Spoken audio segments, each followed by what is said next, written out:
This particular workshop is about identifying your skills. Put in the chat why you think it would be important to identify skills as part of your job hunting.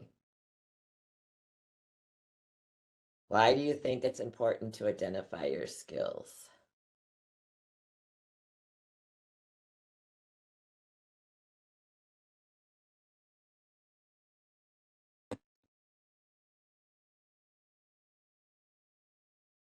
So what everybody, Okay, we have a lot of different things coming in. Some of them says transferable to show your next employer, because skills determine if you're qualified, to market yourself, matching your job, matching you with the next job, seeing if you're a good fit, to cool. promote value that you bring to the organization, qualify yourself, match your skills with what is they need. Okay. Yep. All of those are really, really good and important. And also, by identifying your skills, you can change maybe an internal dialogue depending on why you're unemployed. You might be able to say, I have these skills, I can do these things, and it will help you have more confidence in yourself and in your path moving forward. So let's do a pop quiz.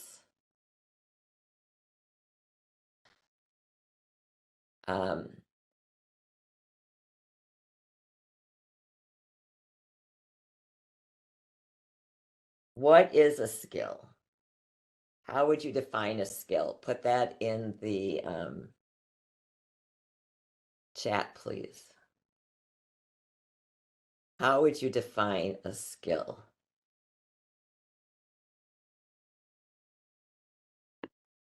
The answer is coming in as something I do good, the ability to do a certain task, something that I do good, ability to perform a specific task, what I know how to do, the ability to do something well, something I practice. Cool. All of those are correct. Oh, it's anything you can do. Anything at all. And that's a wide range. All right. How many skills does the average person have?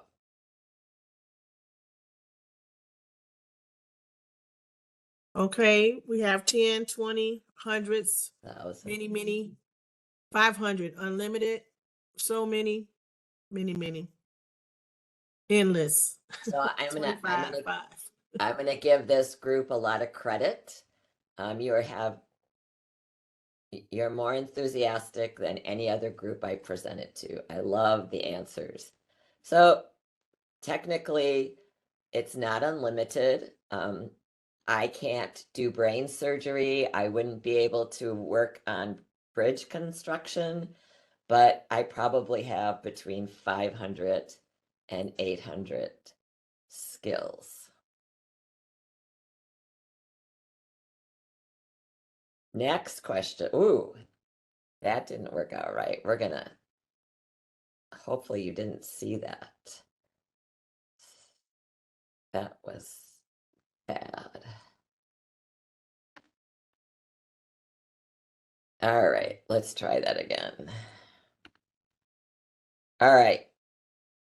How many skills can the average person identify? Put it in the chat. You probably saw the answer.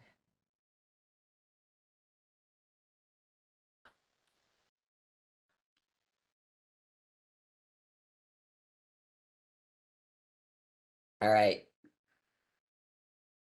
Less than 1/4. All right, so the answer is about 10. For some reason, my PowerPoint is not behaving itself. But how many skills can the average person identify is about 10. So I would like you to take out a piece of paper or you can use a computer or a laptop or a tablet, and I want you to list in the next 2 minutes all your skills. Just list all your skills.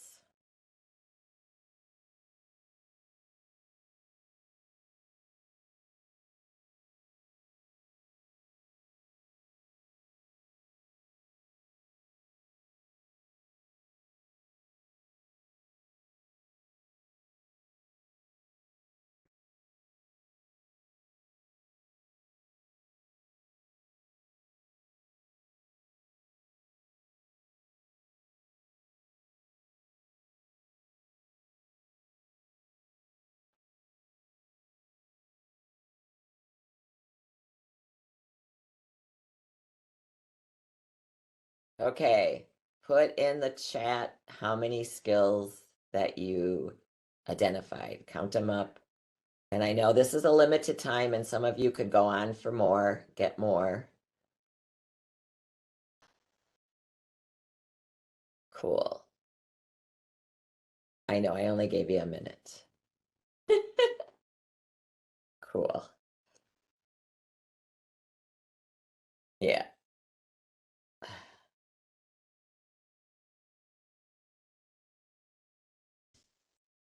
Yep.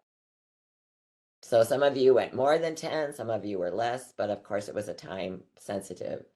What percentage of people cannot identify, sell, or prove their skills during an interview? Yep, some of you saw it.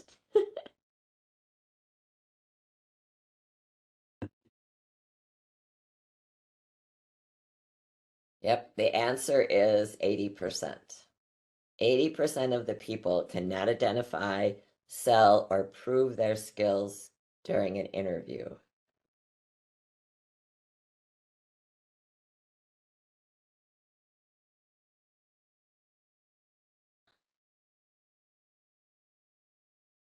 So how do we develop skills, right? Where do we learn them, develop them, practice them? In everything we do. You know, this list is all of them, right? Yep, all of them. Your work experience, your education, any volunteer experience, soft skills, definitely socializing with people, hobbies. Sometimes hobbies are a good place to learn a new skill. Sports can be exceedingly helpful. You learn skills that you can use in business as well as in sports. So it is all of the above. These are all places that you learn skills.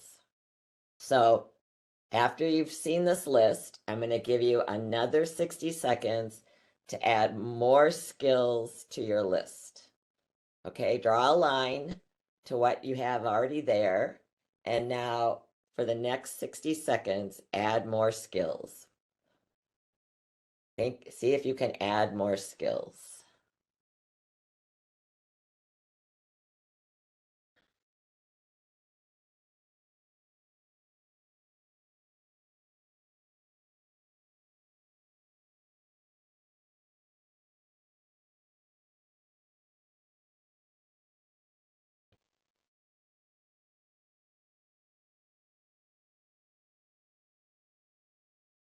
Sixty seconds aren't up yet, Matt.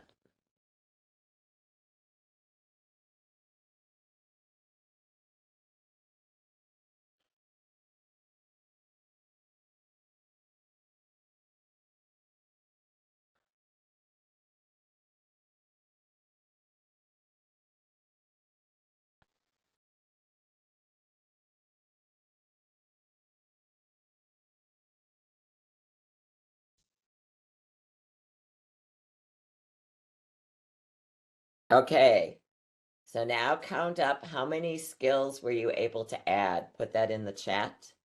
How many skills were you able to add? Cool.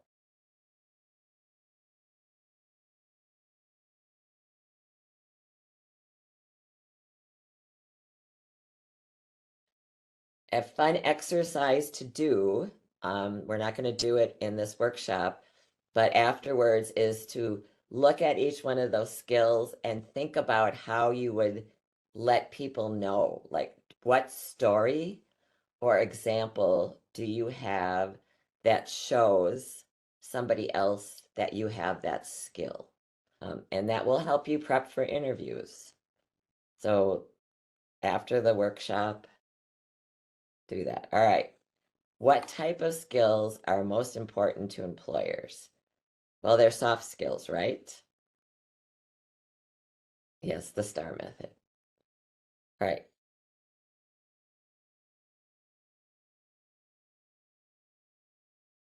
You'll learn in the resume class that, or in the interview class, I'm sorry, the interview class, that if they're interviewing you, you have the hard skills that they need for the job, right? You have those skills. And so now they want to know what your people skills are. That's the purpose of the interview, to see what you're like and to see if you would be a good member for the team.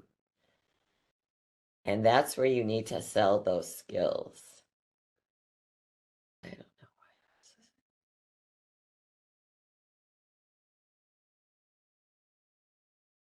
Yep, those are all soft skills. So identifying your skills helps in your job search, right? Just the fact that you were able to list skills, and then after the workshop, if you can come up with examples of how you use those skills or practice those skills, will give you a good practice for an interview. It also helps you with your resume. What else can you add to your resume, or how can you word your accomplishments to show that they're skill-based and you accomplished, right? You're selling your qualifications in an interview. It's not puffing yourself up. It's saying, I am capable. I have this skill in my toolbox. Here's how I've used it. These are the results that I got from using this skill. We all have things that we do that we're better at than others, that we can be proud of, that we could add to a team, and be accomplished, right? Those are all important things to keep in mind.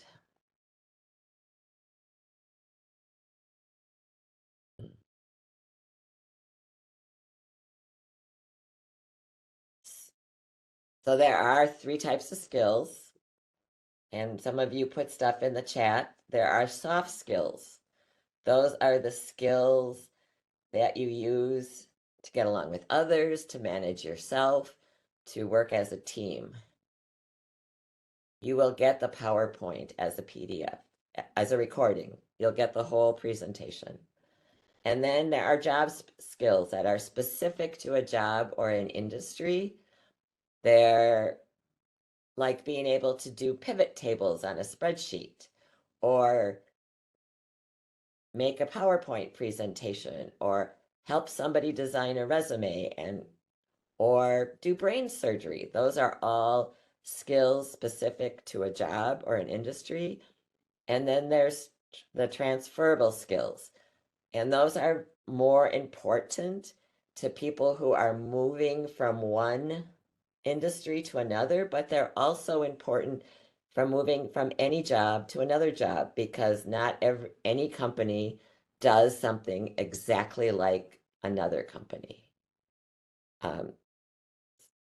So you need to figure out how to put the skills that you had at company X in the language of company Y that you're applying for, so they know that you're capable of doing what they're asking.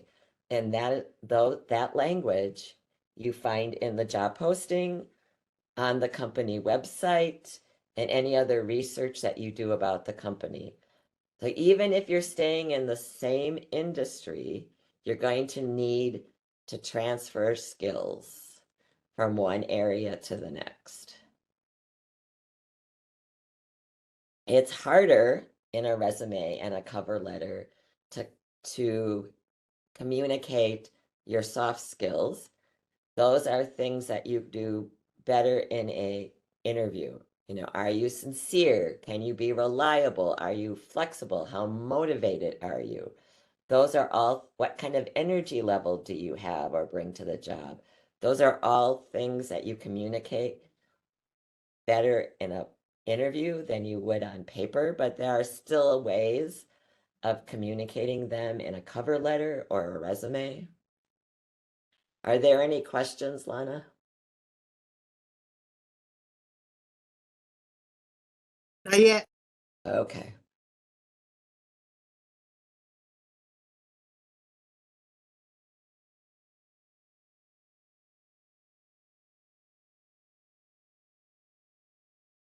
This cannot be overstated that you need confidence in your conviction and you need to know your skills because that comes across in a resume, that comes across in a cover letter, that definitely comes across in an interview, right? People can pick up if you're not confident, if you don't have convictions, if you're just doing this job, this interview because you need a job. You have to pay the bills and you don't buy the company's mission. It comes across. So you need to have confidence in yourself and a conviction in what you're passionate about. And I know that that's sometimes hard depending on what happened that is causing you to look for a job. If you were with a company for 25 years, and imposter syndrome, yeah, that's a real thing. But if you've had a company for 25 years and all of a sudden you're without a job, then you wonder, right? A really nice exercise to do is to email about 20, 25 people, friends, acquaintances, former work people, colleagues, and ask them what 3 words they would use to describe you. Now, you probably will get half or fewer responses, but you might be pleasantly surprised at what people say. And then you can use that to help you feel more confident. You can use that to see how others see how you show up in the world. And you can use those words in your resume, in your cover letter, and in the interviews. And it's not just you thinking that, but that's others. And excuse me, when I did this, I was really surprised at how many were similar, how many people thought the same thing about me. So we show up in the world pretty consistently. And so I would suggest you do that activity.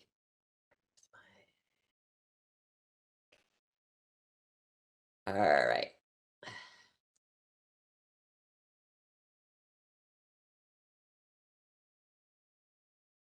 So what are the 3 types of skills? This is a review. Somebody want to put them in the chat? What are the 3 types of skills?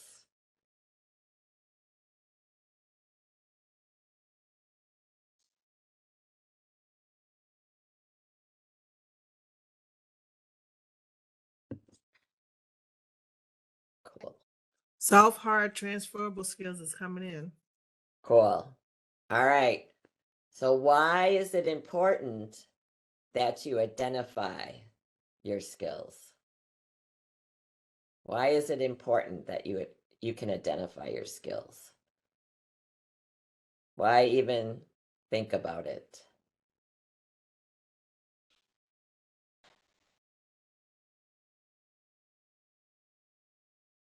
All right. So I have to stand out among applicants, to use it on your resume, to review, confidence, show what you're passionate about, and illustrate that you are a good fit, and to market yourself. I love that. Great. Yep. And if I was to ask you to add 5 more skills to your list, how would you go about that? How would you go about identifying 5 more skills? What would be a plan of action? Google.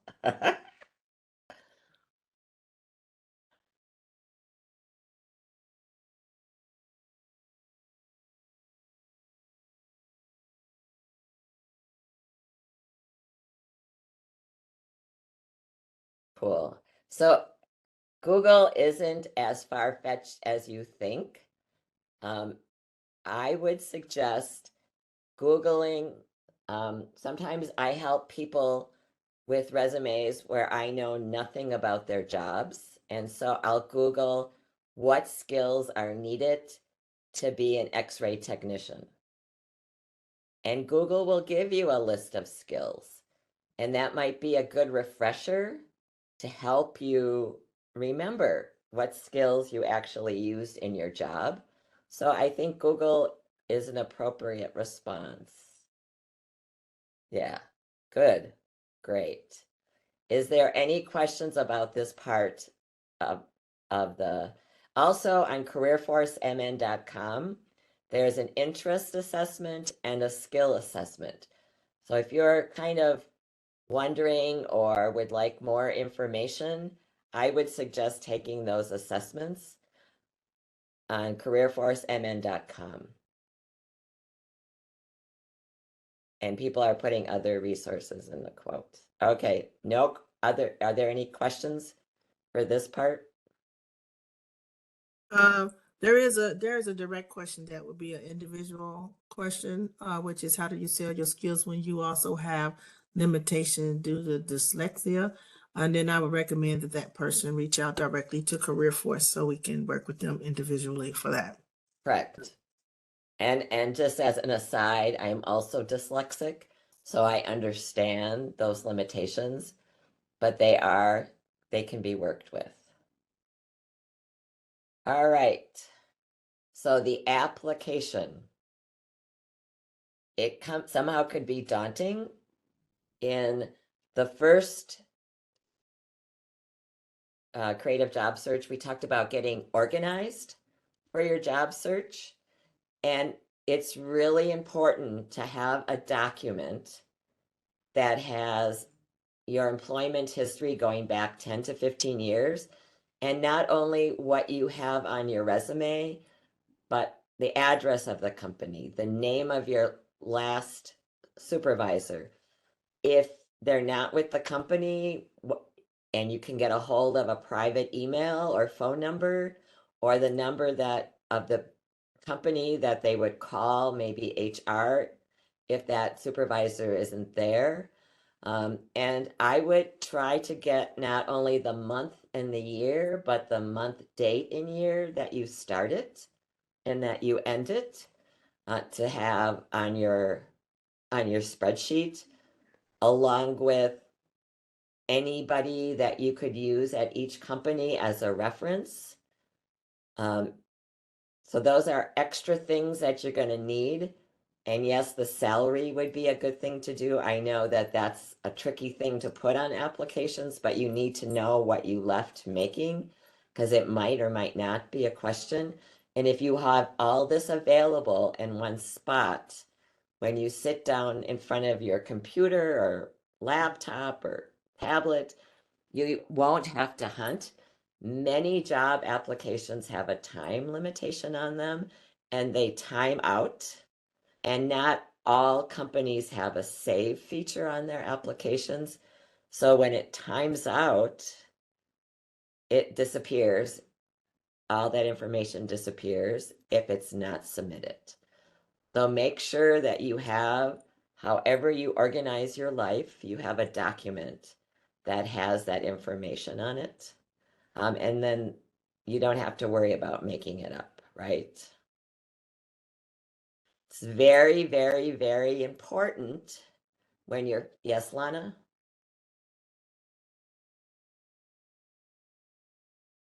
I can't hear you, Lana. There's one question that came in that said, can being overqualified be a problem? When you're, oh, yeah, that's a question to ask at the career force. We're not passing the buck.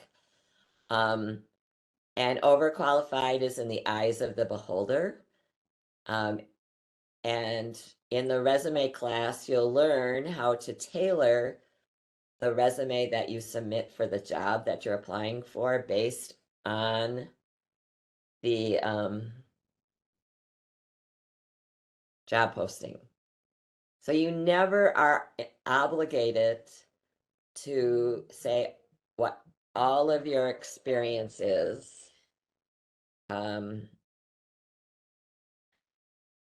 But sometimes, sorry. Sometimes that's jargon for something else, right? But if you tailor your resume to the job qualifications in the posting and you don't share everything that's not lying, that's one way to get around overqualified. Sometimes you cannot control other people's perception. You just have to keep working at it. But please contact somebody at a career force center and they can help you with that specifically, and give you verbiage that will help. Anything else?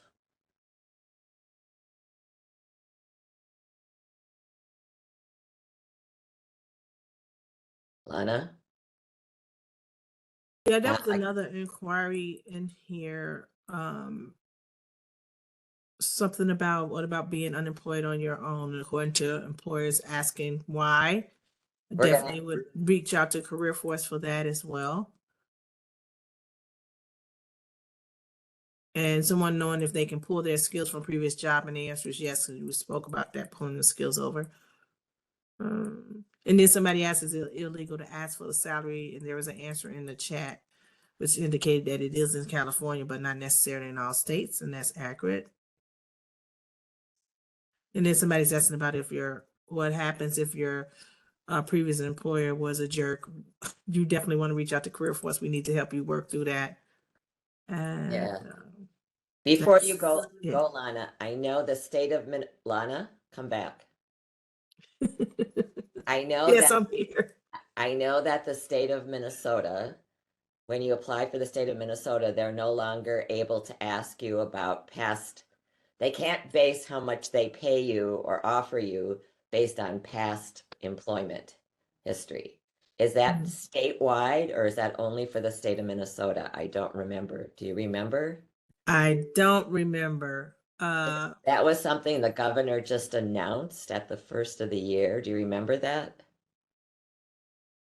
I didn't know that. I know, well, state of Minnesota as an employer, there's a lot that we wouldn't do with the state of Minnesota, but I don't know if that rolls over to private employers in the state of Minnesota or not. Yes, so that might be something worth looking into, and I'll try to know it for next time.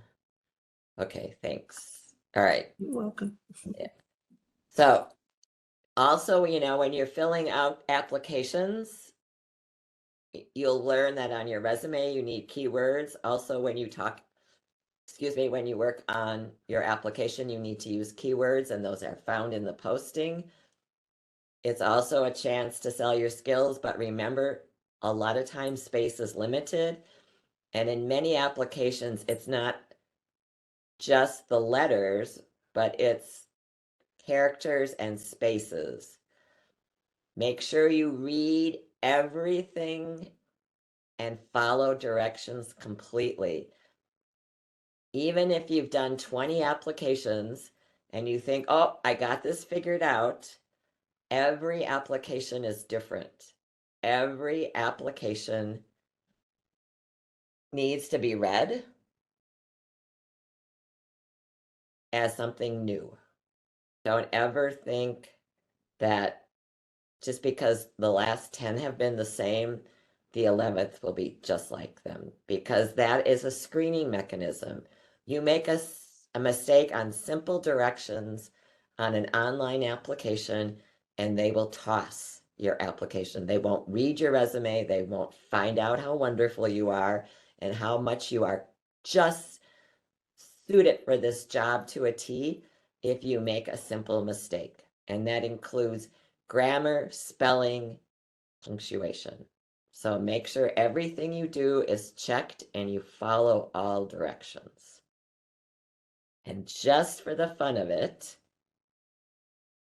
how many F's do you see? Put it in the chat.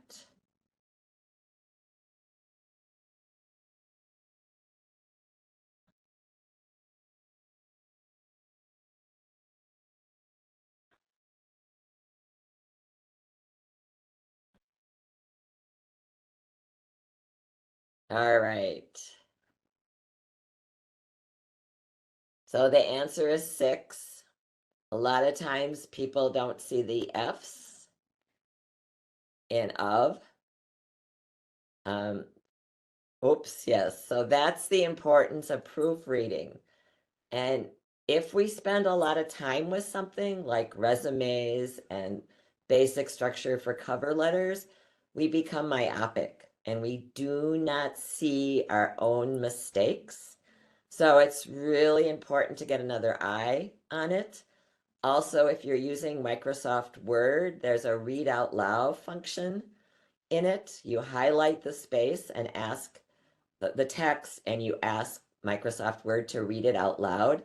That's a really great way to catch errors. But if you want to be really technical, there's 7 F's because there's an F in proofreading, right? And I didn't say just in the white box.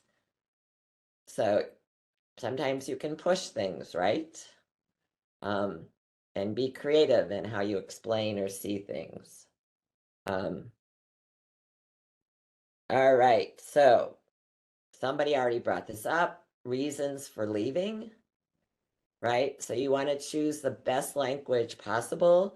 We're not going to get into the nitty-gritty. Everybody's story is individual.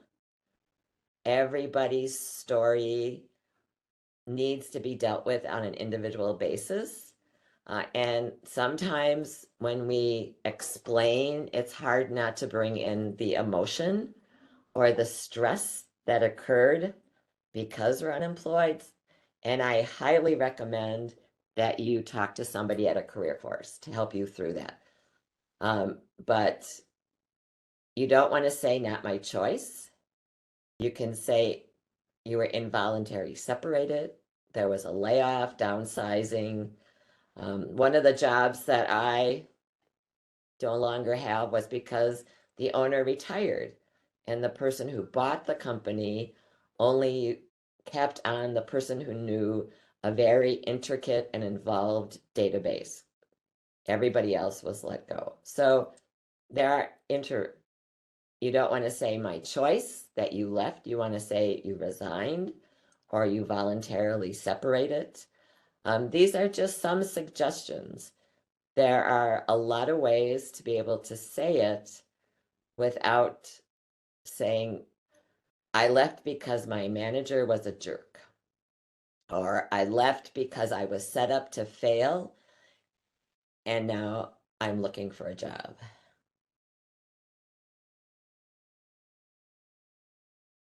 And someone just said they had some insecurity about staying at home.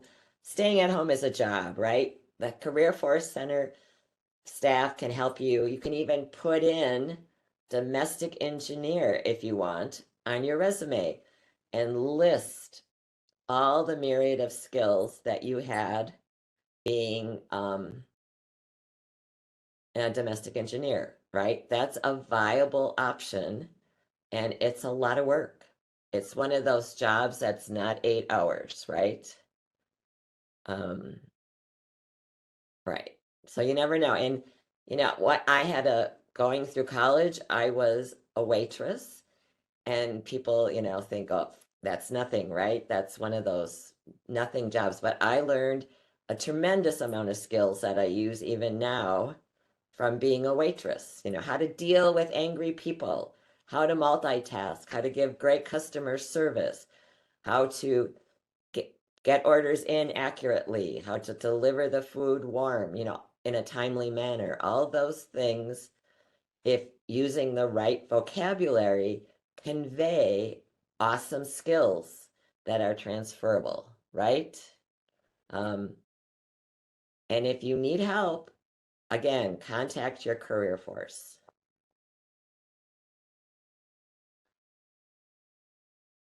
Before we go to portfolio or the next slide, is there anybody who has any questions about applications? Reasons for leaving, we'll leave for you to talk to somebody at a career force. Okay. All right, so portfolio. What is a portfolio? And if you're not in a artistic occupation, why would you need a portfolio? A portfolio is a really great way to keep your information. More and more interviews, especially second and third interviews, are now becoming in person versus virtual. I haven't heard a lot about first interviews not being virtual, but after that, a lot of times they're virtual. And if you bring with you 5 copies of your resume and cover letter, you might get to an interview. A colleague once shared a great story.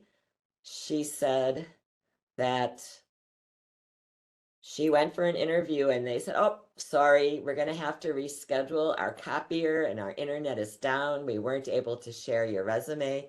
And so other people on the panel have not seen your qualifications."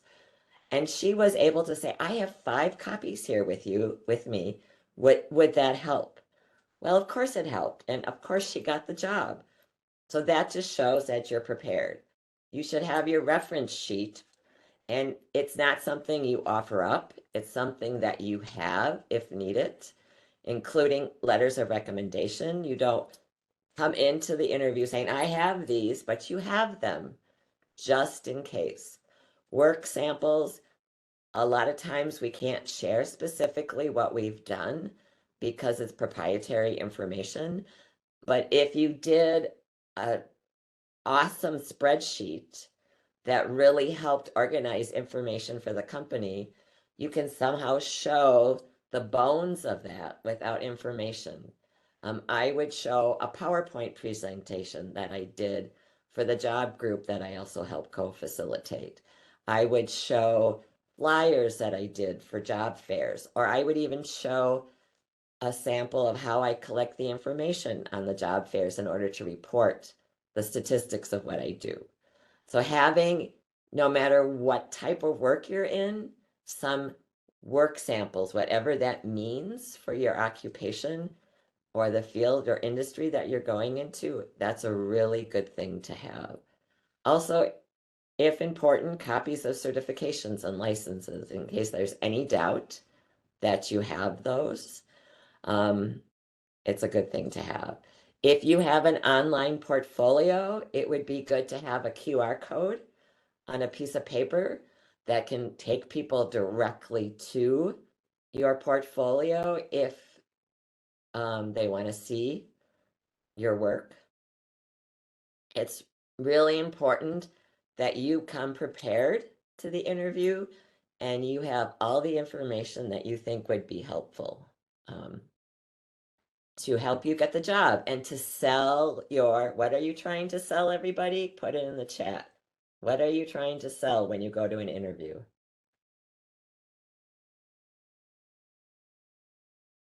Right, you're trying to sell your skills. Cool. If your certificate is expired, I don't necessarily think you need to bring it. You might put it on your resume without a date, especially if the expiration date doesn't matter. If it's some type of training that you need to keep up to date and that is important for the job, then I wouldn't mention it or bring it up or put it on your resume.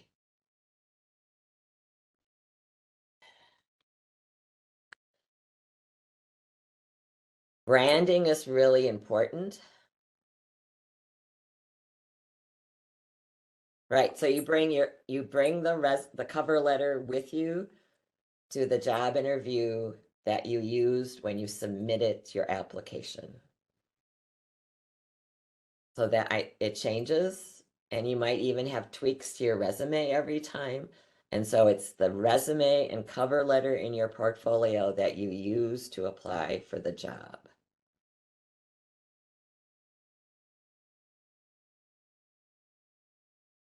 All right, so branding. Branding is really important. It's important for your resume.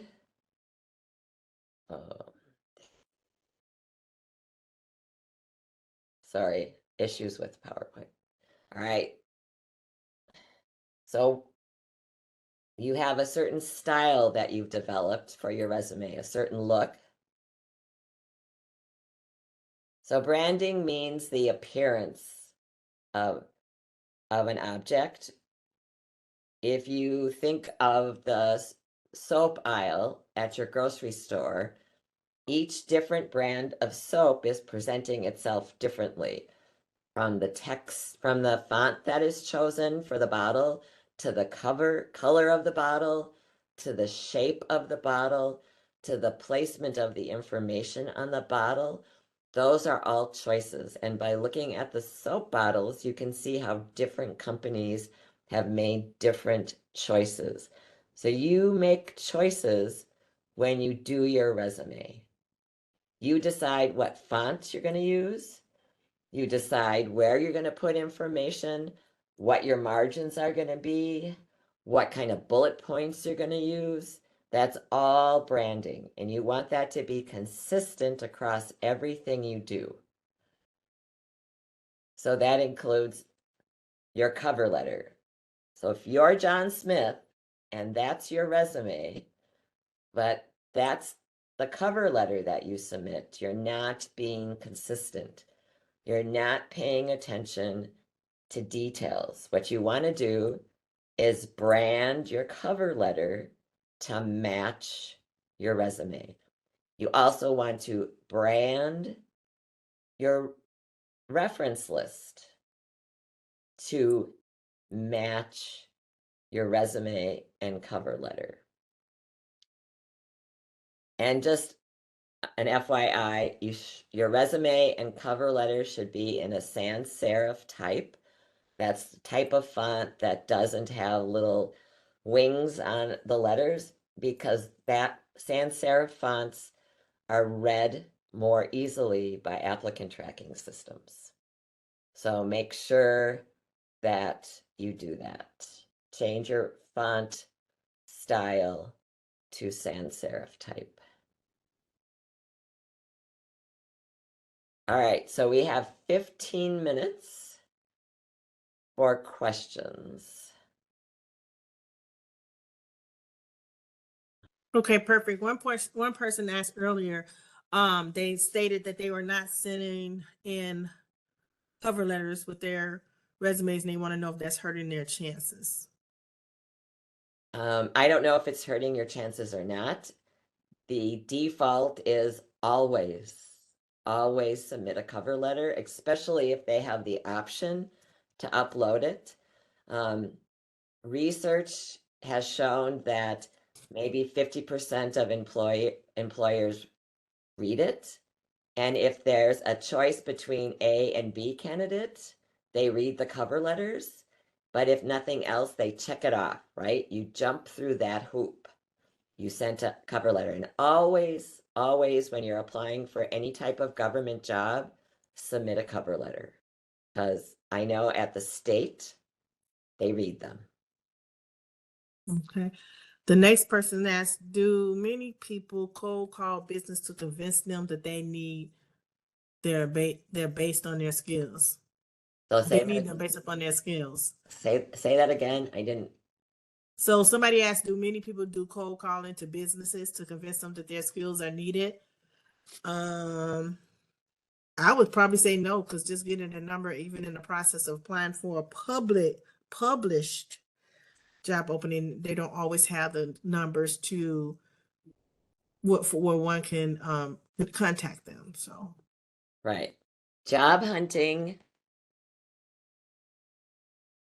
is a personal thing, and how you handle it is how you want to show up in the world and what you think you need to do to get a job, and it differ from person to person, and not everybody would feel comfortable doing that.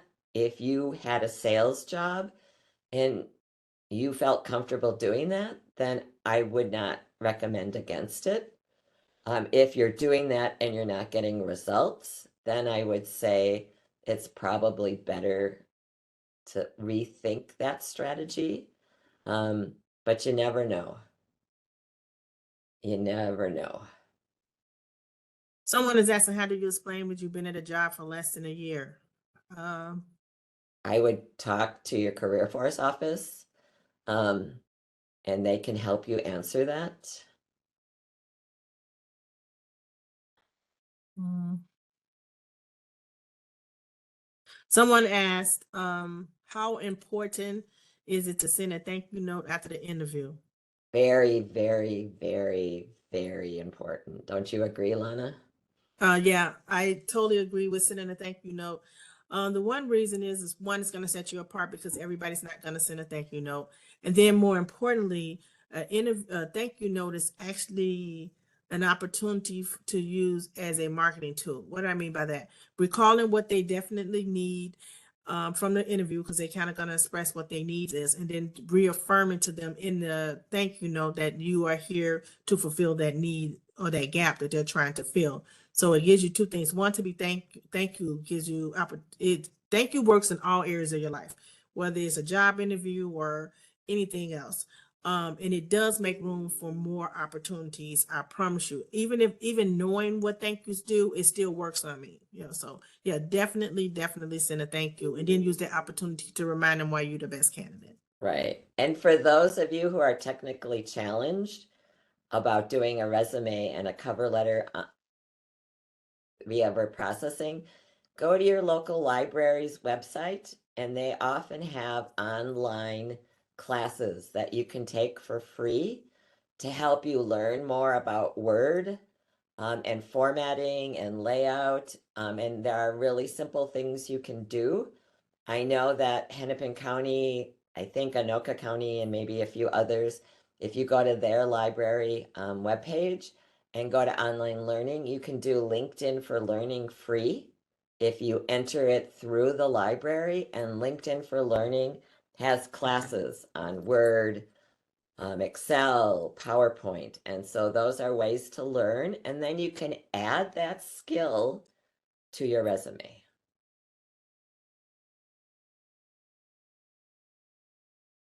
Anything else?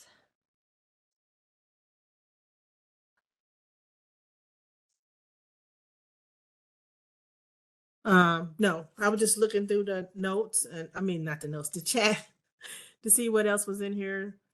And it looks like they're communicating with each other. Yeah, Somebody asks, is there a career force office near Minneapolis? Absolutely, there's two. In the follow-up communication, it would have the link for where you can look up the location. But yes, the answer is yes, there's two in Minneapolis. One is north and one is south. Yep. So we have 10 minutes left. Lana, is there anything I missed? Not to my knowledge. I'm just double checking for the questions. So I went through the chat. I don't see any other questions. You do have an opportunity. You have 1 minute to put any question you have in there pertaining to this workshop so that we can try to address them. And then I'll ask a question before we leave.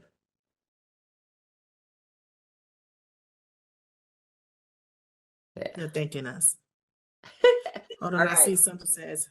I want Somebody you to said something put about an ex-husband. Somebody, hold on 1 second. put I left put many it. jobs because of my ex-husband who was the main who was the main breadwinner. I don't understand that to be a question. That's a statement.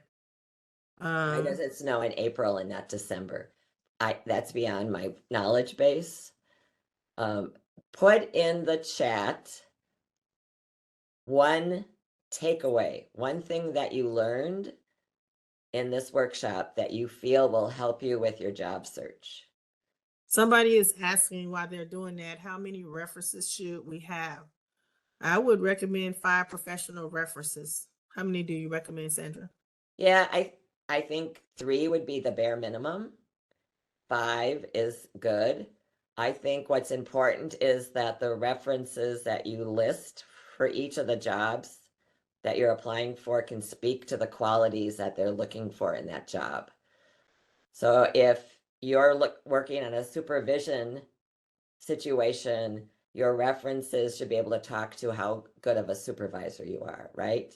So you need to have a group of references that can talk about different skill sets that you have based on the jobs that you're applying for. And you can have a couple personal, it's always thought about that your personal references are going to say good things about you. A really good place to flush that out is in your LinkedIn profile, to have people write in recommendations and submit recommendations for your LinkedIn profile. I'm not sure. Somebody's asking, saying that in the last class they didn't receive any communication. I don't know what class they're referencing. They can certainly reach out via email to me directly and I'll Right. follow up with them. Cool. Uh, Can I explain the difference between a CV and a resume? A CV is used for academic positions and it can go on ad nauseum. That's where you list all your publications, all your research, all your committee assignments, everything that you've done, all your teaching credits. You want to put in everything in there that you can in a CV. So how important is a good LinkedIn profile? I think you need to have at a minimum a serviceable LinkedIn profile that hits all the points, especially if you're an older worker, because that's used to judge to see how proficient you are at technology.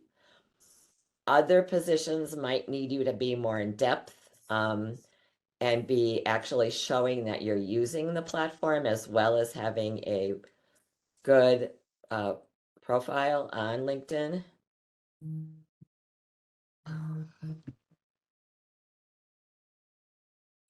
So those are things that it's never hurts to have a good LinkedIn profile. If you're applying for a cashier job at Cub Food, not probably an important thing. But otherwise, it's worth spending some time in, even if your job experience mimics your resume. It's good to be there because companies do look. All right, last chance for questions, folks.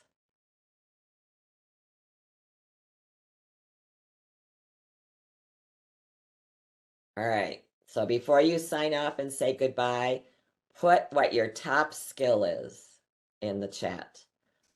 If someone was to buttonhole you and ask you, what is your top skill? What would you say?